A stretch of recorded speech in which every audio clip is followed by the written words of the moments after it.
Hi, thanks for joining this IWPE 2020 presentation on our paper about Linden Go, a lightweight approach to privacy threat modeling.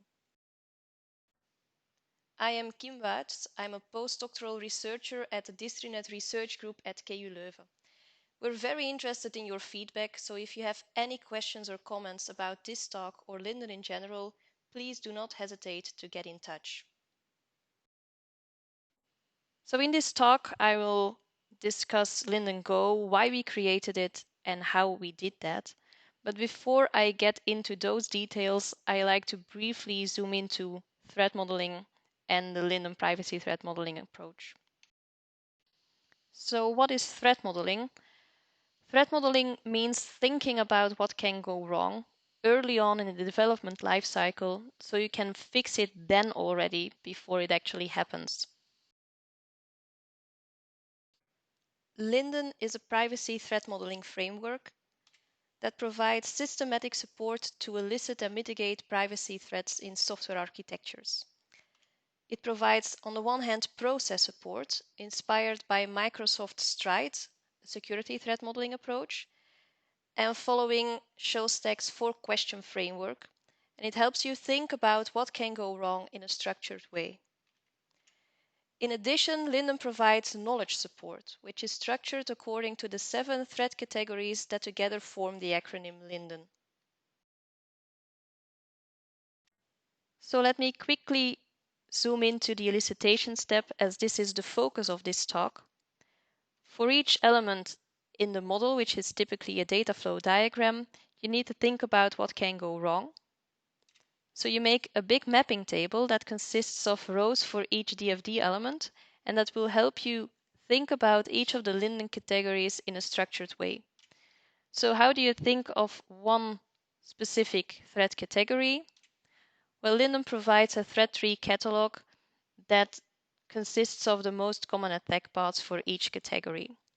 Once you have identified an applicable threat for a specific DFD element, you document it as a threat. So that was very briefly the Linden elicitation step. So Linden provides systematic support to elicit and mitigate privacy threats. And that mapping table will provide traceability, accountability of the privacy by design process, and the knowledge base provides a high level of thoroughness. But these properties come at a cost because it still requires sufficient privacy expertise to fully manage the privacy knowledge that's provided. And it's quite complex to execute and to keep track in the mapping table and so on. What do we see in practice? People apply Linden as a mnemonic. So they use the high-level privacy threat categories in a more brainstorm style exercise.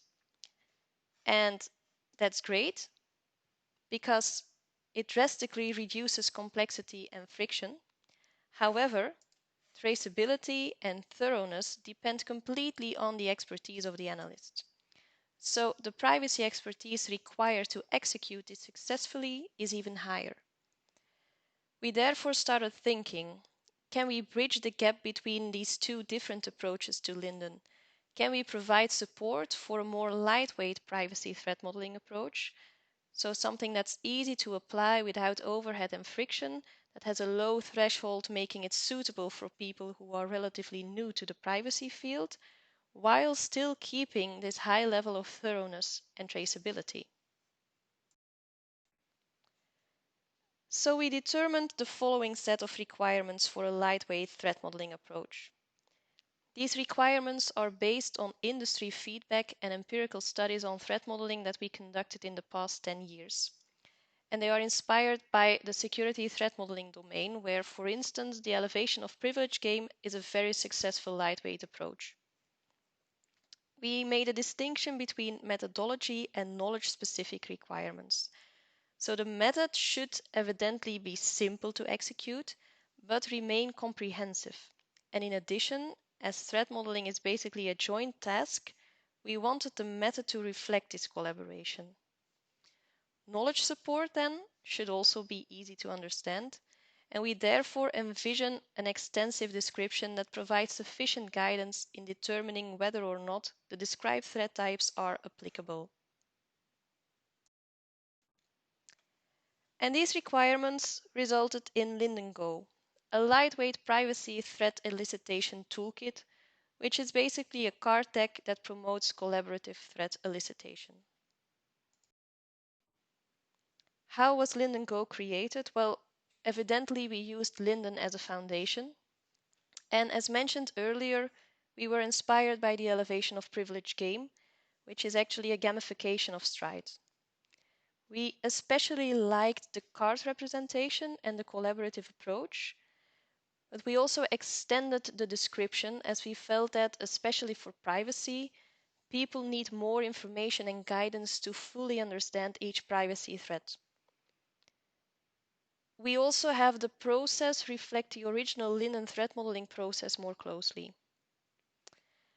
And then we reduced the scope, where Linden has over 100 threat tree leaf nodes that describe potential threats. Linden Go only has 35 threat type cards that need to be examined. And this reduction was obtained by combining some closely related threats, but also and mainly by removing several low priority threats that had very low likelihoods and impact. And then finally, also the knowledge itself was slightly updated. We primarily focused on aligning the soft categories, like unawareness and non-compliance, which now more closely align with GDPR principles.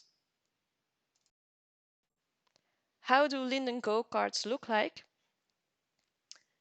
Well, there are some classic elements, including a title and a summary. Also, examples are included, some additional information, and a brief overview of potential threat consequences.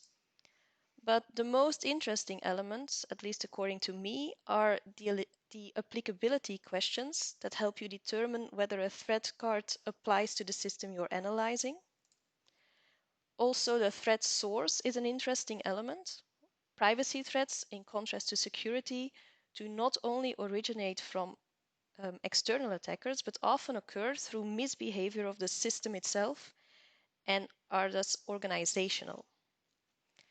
And then finally, the hotspots help scope the elements in the model that need to be examined with respect to a specific threat card. A bit more detail on hotspots. There are 5 main hotspots: inbound and outbound flows, data storage and retrieval, and processing operations. And these are made more specific for each threat card by adding more detail. For instance, you can have an inbound flow where a user is a sender and a specific type of personal information is being communicated. So how does this help with scoping? Where the original Linden threat trees, and Stride as well for that matter, describe threats for a generic DFD element type, such as data flow, Linden Go scopes as much as possible the components that need to be examined. For instance, rather than having to analyze 6 flows in this model, only this one inbound flow needs to be examined for this threat card. Also note that the hotspots in Linden Go are described in such a way that you can also use other models than the typical DFD. So how do you apply Linden Go? Well, you gather a group of preferably 3 to 5 people. The first person picks a card and thinks about what can go wrong. When a threat is identified, obviously it's documented. And then the others take turn to think about and discuss this specific threat card. And when a new threat is identified, that's also documented. You continue until you went full cycle without identifying any new threats. And then the next person picks a new card and the process starts all over again. We have also described some variants, for instance, a version where you add scoring to threat elicitation to turn it into an actual game. Also, a freestyle variant is described that more closely relates to the brainstorm type of exercise discussed earlier. And in addition to the Linden Go thread cards, we also provide a set of Linden Go category cards that can be used as background information, but that can also be used as this type of freestyle cheat. Because they summarize each thread category and they highlight the applicable hotspots where you should look for these types of threads. We already conducted some preliminary evaluation. First, we had some internal trial runs as well as one with external participants. This feedback gathered there was used to further improve Linden Go to the current state. We already received feedback from students who had hands-on experience with both the Linden thread trees as well as Linden Go. Special thanks here to the people from Ulm University.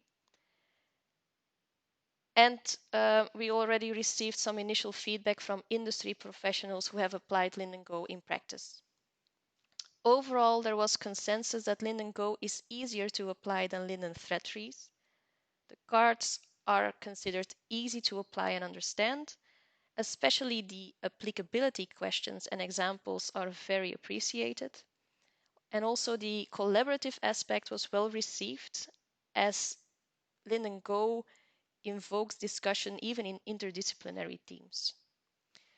There were some mixed feelings about the hotspots. Some indicated that they are very useful, others prefer to stick to DFD elements. And we also received some suggestions for improvement. For instance, someone indicated that also explicit support for documentation would be useful. Others already indicated that they would like to have pointers to solutions for each thread type.